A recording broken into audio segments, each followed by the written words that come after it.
Hello everyone. I am Elizabeth Qualia. I'm the curator of collections and interpretation at the Dallas Heritage Village, and today I'm joined by Bonnie. Say hi, Bonnie. Hello, my name is Bonnie Cooley, and I wear several hats at the village, mainly the animal care manager, but I'm also one of the frontline staff trainers. And we're here today to give you an insight into one of our projects over the past year, the reinterpretation of the narrative of one of our historic homes at the Dallas Heritage Village. So before we begin, we're going to give you a quick background on our location, Dallas Heritage Village, and also a little bit about Millermore, the building we'll be talking about today. So Dallas Heritage Village, I like to describe it as a cross between a living history and historic house museum, because we have wonderful history educators on our front line who do lots of presentations and interactions with the public. But we're also home to over 20 historic buildings, one of which is Millermore, which you see before you. And Millermore was the first building that was acquired by our organization about 1966, and it was rebuilt on our site in 1969. And for about 50 years, the narrative of the building has changed very little. So that's what we wanted to focus on to update that and to expand the story that we've been telling. Millermore was built by a man named William Brown Miller. There we go. He brought his family to Texas about 1846, where he built a log house, which we'll talk about a little bit later. And in 1855, he began to construct Millermore. It was finished in 1862. He was a farmer and he was a businessman in Dallas. He was married 3 times and he fathered 11 children, dying at the age of 91 in 1899. From its opening, the house was set up for a normal day of living in the 1860s. Usually a volunteer or occasionally a staff member would share about William Brown Miller's life and some of the artifacts in Millermore. Often the docent would include a very bucolic account of the family and their life on the frontier. There was no real structure to how the information was presented, and the quality of tour was very inconsistent by the 20-teens.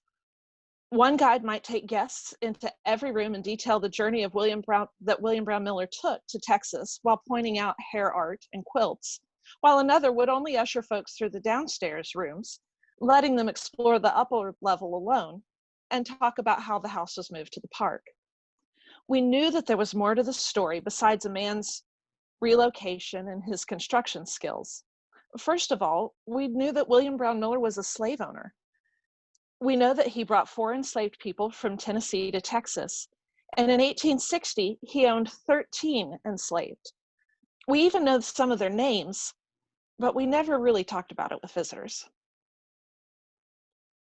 I discovered sometime last year that Millermore has been a challenge for staff members for a long time, not just recently. This is an excerpt from a letter written by a previous curator. I believe it was dated about 1979, so 40 years ago. And when I found this letter and read it, I was like, I could have written this. And I really could have written this last year, how they have long discussions on Millermore and we just keep going, what do we do with it? It's such a mess. And, I think we really worked hard and I think we kind of cracked it last year. Yeah. We began to rethink the narrative by going back to the sources. This started as discussions on specific documents, census records, oral histories, newspaper clippings, and the like. We looked at the few primary sources we had at our disposal and talked about what information we could take from each of these documents. It was a way for the staff to try to start over again with a blank slate. Both of us were participants in these discussions, but neither one of us was a point person yet. Yes, I started on this project when I was the curatorial assistant, and in early 2019, I became curator. And at that point, I really began to delve into records because I was much more involved in this whole reinterpretation. So I began to look through every file we had on Millermore and on the family. And I also began to do a little bit of genealogical research on the Miller families. And it was about the same time that we decided to limit the large discussions and start moving to smaller group discussions with our institution's engagement team, really trying to use the smaller group opinion to figure out what direction we wanted to take the narrative, what stories we wanted to tell from all of the information that we were compiling and we were still gathering. Now, we discovered pretty quickly how limited our sources were while doing this.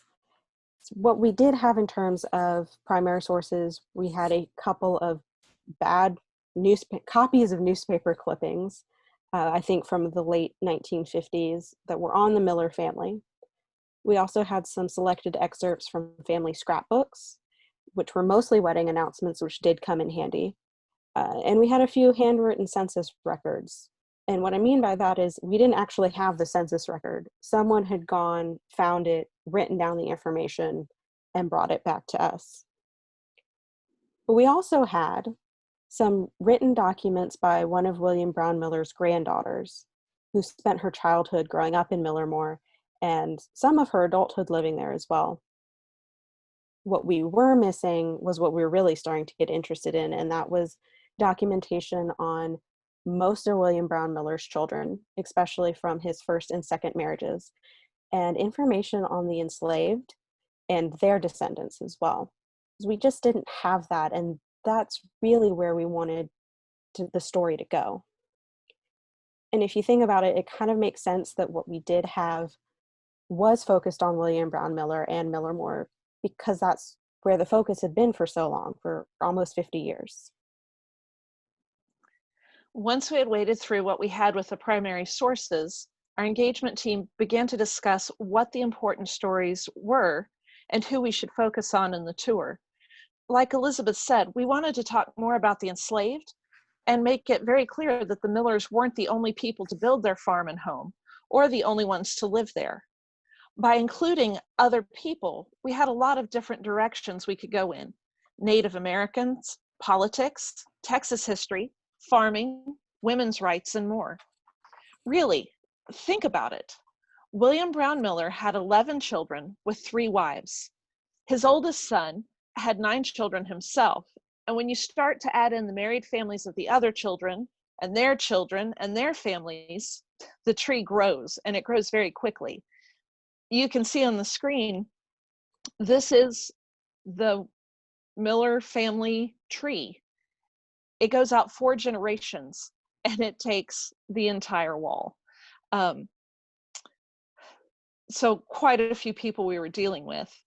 In addition, we know that there were 3 enslaved families that were owned by the Millers, and at least 1 enslaved person who worked for William Brown Miller at another location.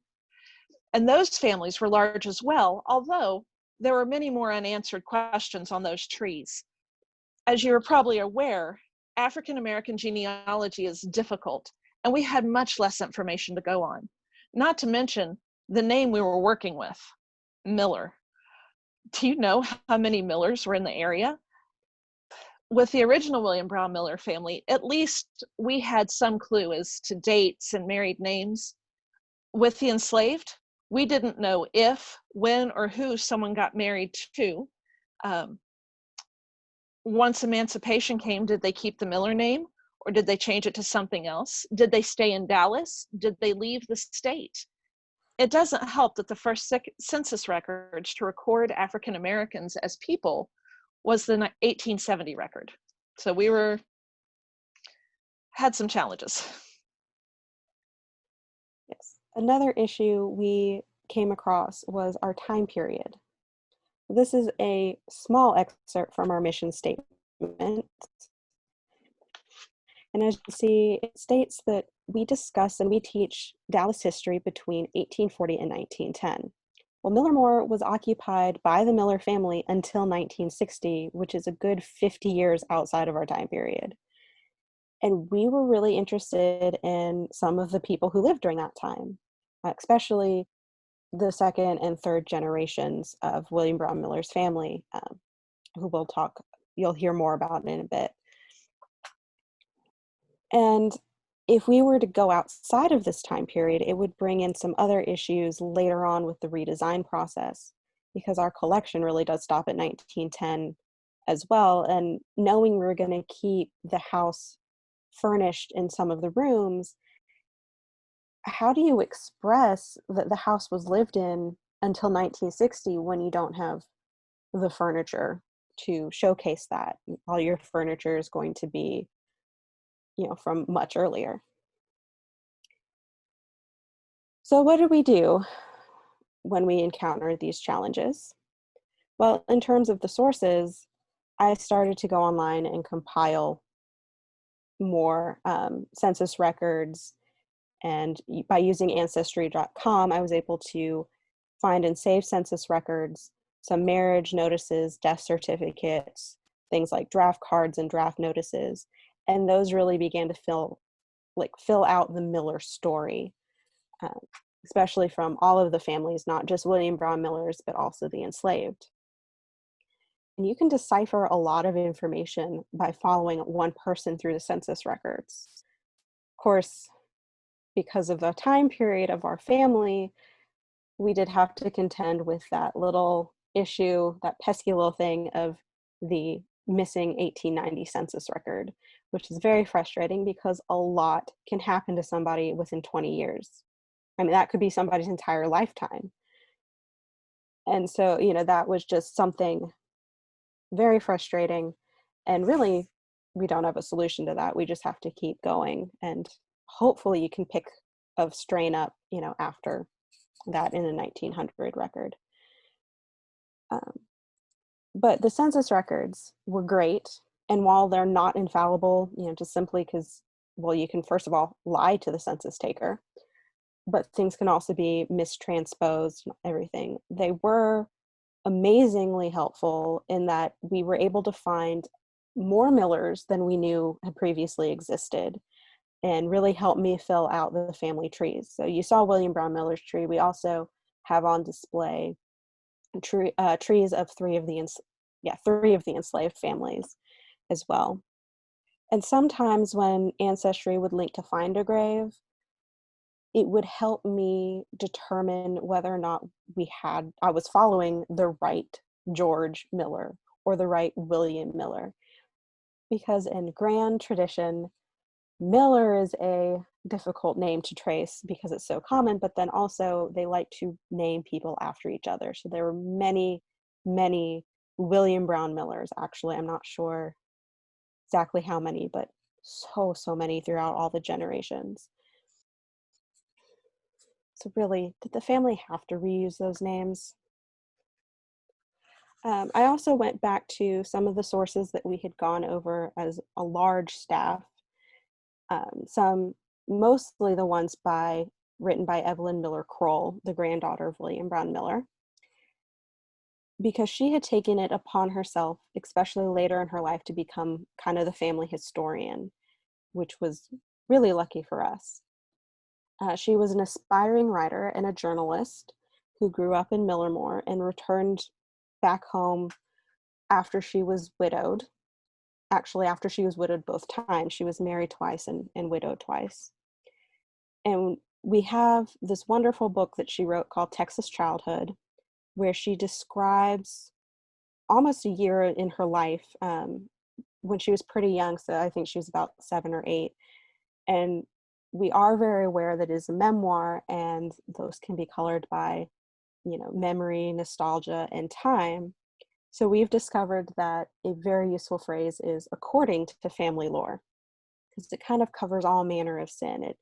It allows us to present what we know right now may have happened, but not to present it as hard fact, and allows us to let changes come in as more research surfaces. But really, William Brown Miller and his family, even in Dallas, are pretty much unknowns. So having Evelyn recording all of this information about her grandfather and her childhood really ended up being a boon. So in addition to using Evelyn's writings and compiling census records and other records, one other thing that we decided to incorporate into our narrative to kind of enhance that whole story of Millermore was Miller Cabin or Miller Log House, which you see here on its original site. And doing the research on the family and on their history, we discovered that Miller Cabin itself had its own interesting history. So according to family lore, there was even another room on this house that came off of this door right here, which was used when Miller Cabin was used as a school. So not only was this the original home, Texas home of William Brown Miller and his family, but he brought a school teacher down to teach his children and also neighborhood children who would live with them during the week. And then once the family moved out of this log house in 1862 to move into Millermore, he allowed two of his enslaved, that's Arch and Charlotte, and their family to move into the cabin, making this the home of enslaved for about 3 years before emancipation happened in Texas. We felt like it was a great place to begin the tour. It is the natural beginning of the Millers in Texas, and it has so many iterations in itself that it really allowed us to bring the enslaved story with a more natural flow. Miller Cabin does bring certain interpretive issues. It's really dark. There's no HVAC system, so it can be either broiling in the summer or freezing in the winter, as Elizabeth and I know firsthand because we spent the night there. We were concerned that the uncomfortable conditions might push guides to hurry through the introduction, or that the guests might lose focus. But starting in the cabin, perhaps more than anything else, helped us to embrace the reframing of the tour and focus on the new narrative that had been hiding in plain sight within the family history. I think one of the best things we did as the engagement team, as a small group, was to physically go over to Millermore and walk through the rooms.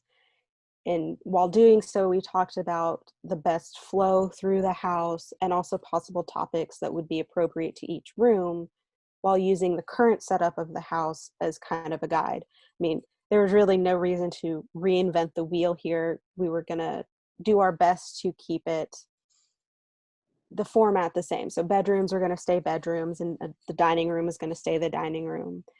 And we have this really unique room set up in there, which I think started in about 2016, what we call the Texas furniture room, where it's not a furnished room as if someone was living in it, but it's a room where we showcase Texas built furniture in there. And I don't think any of us in the engagement team wanted to get rid of it. We wanted to keep it because it was such a cool thing. And luckily it did fit into the tour.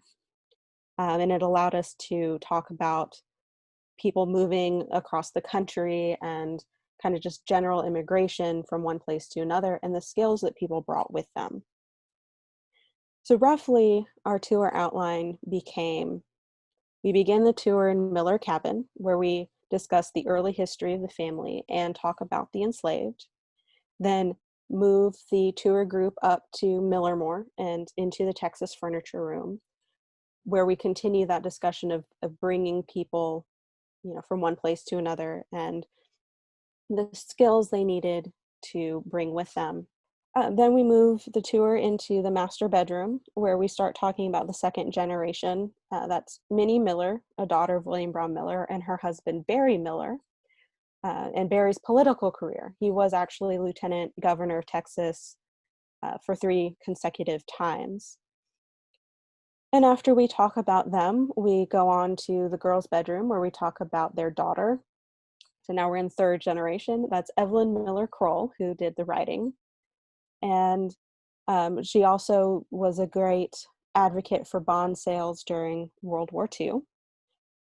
And then we move down into the dining room, which is going to be the formal end of the tour, where we end talking about some of the domestic servants that worked in Millermore that we know about because of Evelyn and her writing. Now, while that's the formal end of the tour, there are still a couple of rooms downstairs as well that we've set up as more of an exhibit, kind of a more formal exhibit that showcase the building of the house and also more about the family. That's where our family trees are. And that's just a space where people can wander through on their own, or they can use that time to ask questions of the guide and learn more.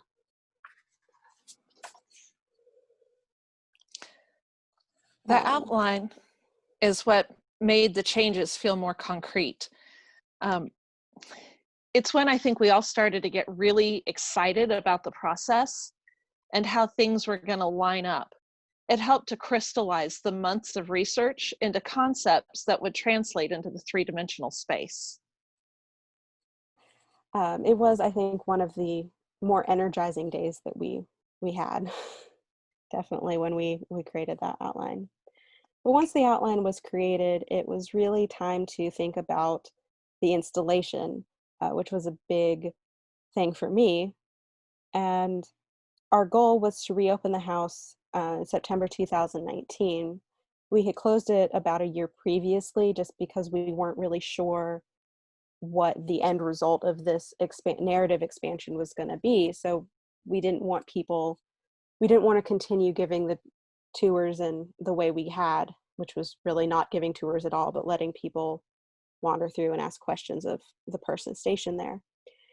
And so we felt like a year had been long enough. And also, since we're generally closed to the public in August every year, it made sense to us to reopen Millermore when we open the museum back up to the public. However, a month is really not a long time to do a lot of installation for an exhibit, especially in a full house. Luckily, we didn't have a whole lot of moving of furniture, is mostly shifting furniture from room to room, and we were able to convert one of our rooms in the house into storage, which was very lucky as our warehouse is all the way across the grounds. But I also had some other challenges with installation. See if the slide will change. Okay, so first of all, we have a very small curatorial department. It's me, I'm the curatorial department. So getting a lot of the installation and fabrication done for the exhibit was going to be very time consuming on my part. I knew I would be able to count on help from other staff members in the big, heavy moving of furniture, which I'm so grateful for. But doing all the rest of the installation was going to be on my shoulders. I also had a limited budget, and I needed to find ways to cut the cost of creating this exhibit while not jeopardizing the end look of it, as I did want it to look polished and professional. And we had two rooms that we were focusing more on exhibit space. Again, the sitting room and what we call the office were going to be where we talked about the building of the house and the family. And luckily, these were fairly empty at the time, but just putting up those family trees became very time consuming and somewhat challenging. And using those two rooms, I think, helped us strike a balance between the historic house and exhibit space. Mainly, I didn't want a straight up historic house look because we have so many other buildings that are set up that way as well, and it can just get emotionally and physically exhausting for visitors to just go from house to house and see the same type of setup over and over. And so I really wanted Millermore to look a little bit different and strike that balance. Also, keeping two rooms on the ground floor in more of an exhibit space was going to help us with the functionality of the space when we have larger annual events where there's so many people on the grounds, we just can't really regulate how many people are in buildings. And one of the things we talked about and ultimately agreed upon were taking down the barriers in the house, which as curator is really a concerning issue, because while our barriers aren't the best, they do what they're supposed to for the most part, and they keep people from getting too close to artifacts or inadvertently damaging one of our pieces. Removing the barriers does allow more space for a tour, though, and it helps that space feel more welcoming to visitors. It's more like the actual living space. It also would help differentiate the experience of Millermore from some of our other house museums that still had the barriers up. Ultimately, we decided, much to Elizabeth's chagrin, to remove the barriers. But we made sure that all of our guides knew how to move groups through the space. And we also made use of softer barriers to help protect the most delicate pieces so that we could protect the artifacts while still opening up the space for our guests. So how did I deal with some of these limitations? Well, like I said before, we had a great turnout of other staff members from other departments come to help move. I had planned for 4 days of moving furniture, and I think we got it done in like 2.5. So that was wonderful. There were even times where people were like, well, what do you want us to do next? And I was like, I don't know at this point. So that was just amazing. And then with the fabrication of the family trees especially, I had worked on getting creative and devised a way for us to do the family trees where we could easily make changes in the future. Because while I was doing the research and looking through all of these records, I kept running against dead ends and roadblocks, and there are a lot of question marks still on all of 4 trees, but a lot with the enslaved. And so I hoped in the future more information would come to light where we could maybe narrow down dates or make sure that we had the right spelling of people's names, because there are a couple of kind of weird names in there. And I knew that when we had to make changes, we were going to need to be able to do it in a cost-effective way. So knowing that changes were going to happen for the family tree, the way I ended up creating them was everyone on the tree was going to get their own nameplate, which is just mounted on some foam core and then placed on the wall.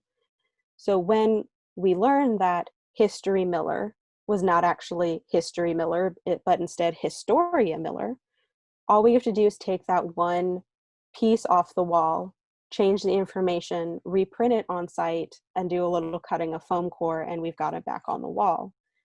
It also makes it a lot easier when we have a surprise air conditioner leak down the wall and half of a family tree gets water damage. And yes, that did happen, and it happened the day before we were supposed to open. Fun times. I also went digging into our collection to see what we had already that we could place in the house to kind of enhance the new narrative from room to room. For example, in the girls' room, which I feel was one of the rooms that changed the most. Let's see if the slide will go. I knew that we were going to now be talking about Evelyn Miller Kroll, whereas before the room was set up as a bedroom of multiple children, multiple girls, and I think younger girls, since we had, I think, about 4 beds in there, tea sets and dolls, a few books, some slates, and then other things like hobbies that you would expect to see girls doing in the late 1800s, things like painting and sewing. But now I wanted the room to feel more like it had been a childhood bedroom, but now this young woman had returned home and was living there as an adult, as Evelyn did. She was widowed twice, so she moved back home in the 1930s and then again in the 1940s. And then I also wanted to use the artifacts to give some nods to what we knew about Evelyn as a person. For instance, we knew she was a writer and she was well educated. So I made sure that there was a typewriter in the room, which you can kind of see. It's not a great picture, but kind of see on the picture on the left. There's a typewriter on the desk next to a World War II program. I also made sure to bring in a bookshelf and fill it with books. And then again, as a kind of a nod to this had been a childhood bedroom, there are a few children's books on the shelf, which actually were owned by Miller kids. They're inscribed in the front, which was kind of fun. And then knowing that Evelyn was close with nieces and nephews of hers, she didn't have children of her own, but she was a favored aunt. In fact, one of her nieces, who she was especially close to, was named after her. We left a second bed in the room as well to kind of give a nod to younger Evelyn. And also, you just know that when her nieces and nephews would come to visit, they'd probably stay in Aunt Evelyn's room with her. So while I was looking for collection pieces to just kind of enhance those little details, I was also looking for artifacts that were either owned by Millers or used in Millermore. And while doing that, I actually found kind of a surprise. This beautiful dress here in the center, it was a Miller wedding dress. We believe it was worn in 1885 by Minnie Miller, daughter of William Brown Miller, who inherited the house. And that was to her marriage of Barry Miller. They're actually married at Millermore, which kind of just makes it a little bit more special. And it fit in really well with the master bedroom, because we're talking about that couple there and the life that they built in Barry's career. So that was a unique find and fortuitous at the time. But there were things that we couldn't find that we wanted. And when that happened, we just kind of had to shrug our shoulders and go, no one's going to know except us, and that's okay. For instance, Barry Miller is the reason the bluebonnet is the Texas state flower. And we wanted to put a bluebonnet in the master bedroom as kind of a visual reminder to our tour guides, and also just a visual aid to visitors that, the bluebonnet is the Texas state flower because of the man who occupied this house at one point. And we were just looking for them because obviously we wanted a fake one. But we were just looking for them at the wrong time of year. We were looking in, August, September, and that's not bluebonnet season. So either craft stores didn't have them in stock, either in store or online, or ones that we found were just too expensive and we weren't willing to spend that kind of money. So now that the installation of the exhibit was well underway and thought out, we had to turn to staff training, which was a little challenging for me at the beginning because, being the person who'd done a lot of the research on this topic, it was difficult for me to find a good way to take all the information that was in my head and present it to other people uh, so that they could learn it as well. But Bonnie, who has had a lot of tour experience with tour companies and leading tours, stepped in to help. Yeah, because it's a trick to get information from one person's brain into other people's brains so they can teach it to people who have no knowledge of what you're talking about. We knew that we didn't want a fully scripted tour that sounded the same coming out of every tour guide, because our tour guides are very different in personality and stage of life. We wanted something that would be similar across every tour and yet allow each tour guide to kind of own it in their own way. So Elizabeth and I walked through the house. It took three and a half hours, and she just talked nonstop. We used the outline as our guide, and the artifacts in the room as prompts. Just occasionally I'd ask a question, but a lot of it was her just pouring out what was in her brain. We took that and categorized all the information by room into 3 categories. What must absolutely be said on every tour, what's good to say if there's time and interest, and maybe these things should only be mentioned if somebody asks a specific question. We backed that expanded outline up with articles, some of the original records, and from there, we added a timeline that Elizabeth had created.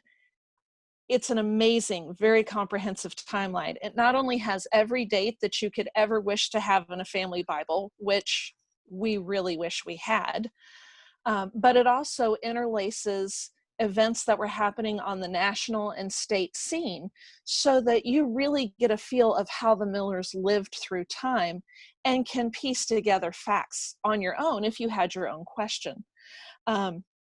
We put this into the hands of potential tour guides, and we made the choice to only have frontline staff be tour guides at first. That gave us a little more control over what everyone was saying. And the tour guides then took that information, and we had a couple of mock tours through the space with Elizabeth and a couple of other staff members. That began the training. Once that was underway and we opened the tours to the house, potential guides could shadow trained guides, learning the information, feeling their own way through. Guides could keep the information the same from tour to tour while sharing their own personalities and custom tailoring it to the guests that were on that specific tour. Once a potential tour guide was trained and felt like they knew the information well enough, then they could give their own tour to Elizabeth, who is our quality gold standard. And if she passes them, then they're able to give tours and allow other people to shadow them. It's really worked out well that way. And it gives us the freedom we wanted, while at the same time making sure that we're telling the most important parts of the story across the spectrum. Right now, we're only offering 1 tour a day. It's at 1:30. Well, I say right now, pre-COVID, we're offering 1 tour a day at 1:30 with an eye to expand that as our numbers grow. That's the only way you can get into Millermore unless we have a special event. If there is a special event, we put 2 to 3 guides in the first floor only, and we close the upstairs to visitors because there are just too many fragile things up there, and it would take too much of our staff to have people on both floors. We've gotten really positive feedback because the barriers are down, because there's a dedicated guide and a small group of people. We've limited to 15 max, and it's usually 12 or under. They really get a more intimate look at the family history, at the artifacts, and you really get the sense of having been in with the people. People leave feeling not only more informed about the Millers, but also about their own personal history. So much of what we talk about on the tour is still relevant today, that by following the Miller timeline into the mid-20th century, people are reminded of stories from their own past and can connect to their own history better. I think this whole experience has been, while challenging and I think new for most of the staff, I think it's been a positive experience for all of us to examine what we're doing in one specific house and look at the narrative and expand it, because that was really our goal, was to figure out the other stories that we weren't telling about Millermore and bring some light onto them. And it happened at a good time for us because this year we've actually embarked on an interpretation plan for our entire site, which is a big task since we have so many buildings. But while Millermore isn't completed, there's still more we want to learn about the family and the enslaved and everyone who was a part of the house and the cabin. I think it's shown us so far what we can really do as a museum and where we can improve in other areas as well. And I hope, and I think we will, really make Millermore a good and an exciting attraction at the village, even more than it is today. Yeah, so that's what we have for you all. And if you guys have any questions for us, we'll answer some of those or do our best to answer them. Yeah. Thank you all for attending our session, and I hope you all learned something. Maybe your museum is looking to do something similar to us, and so yeah, we appreciate you taking the time to listen to our story.